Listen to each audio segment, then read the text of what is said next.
This community center in Cedar Park is one of 20 polling locations in Williamson County for Tuesday's runoff election.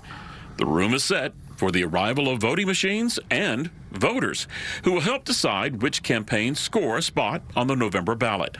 Monday morning, the competition outside didn't involve politics, but pickleball. One of the players, Tom Hong, explained why he is sitting out the runoffs. Just kind of see how things pan out. Yeah, so learn more about the candidates these next several months. Kind of make a more educated decision when it's time to vote in November. The count for early voting, which ended this past Friday, indicates a few Tuesday surprises are still in play. Republicans had the most early voters, with almost 830,000 casting a ballot last week.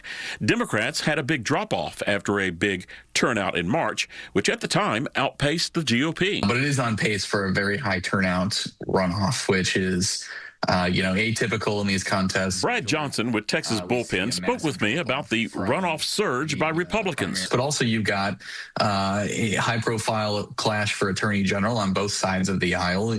You have a heated contest for railroad commission, and then a lot of congressional seats open down ballot. And so just generally there's more interest, which tracks. What does that mean for these candidates? That's very much up to interpretation. The GOP Senate nomination remains the main driver to the polls. Incumbent John Cornyn was in San Antonio Monday doing interviews after attending the annual Service Academy send-off. While Ken Paxton, he was on Fox and Friends to start his day. Cornyn is needing to pull in voters who did not show up the first time around, and I think that number was, well below 10% in terms of the early vote itself. But, that could swing an election if margins are tight enough.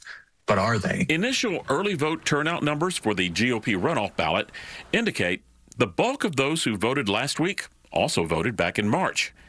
A county-by-county analysis also shows strong turnout in urban areas, several spots where Cornyn did better than Paxton in March. There's things to take away, positive and negative, for the Cornyn camp and also the Paxton camp in terms of what we've seen with these early vote returns. The Democrats have some interesting races also in this runoff. Anyone that you see right now that is benefiting from any kind of surge the Democrats are seeing? Well, I think higher turnout benefits the person who spent more money in a lot of these races. And unfortunately in a lot of these Democratic contests, there's a lot of spending parity, and you've got Vicki Goodwin running for lieutenant governor. She should be the nominee for the Democrats, but Marcos Velez has gotten a lot of money from various groups looking for an alternative to Goodwin in that slot. Nathan Johnson nearly won without a runoff in the March primary, but he did not escape that. He faces Joe Jaworski for attorney general. And, he's spent more money, but not by a lot. So, this is really up in the air, I think.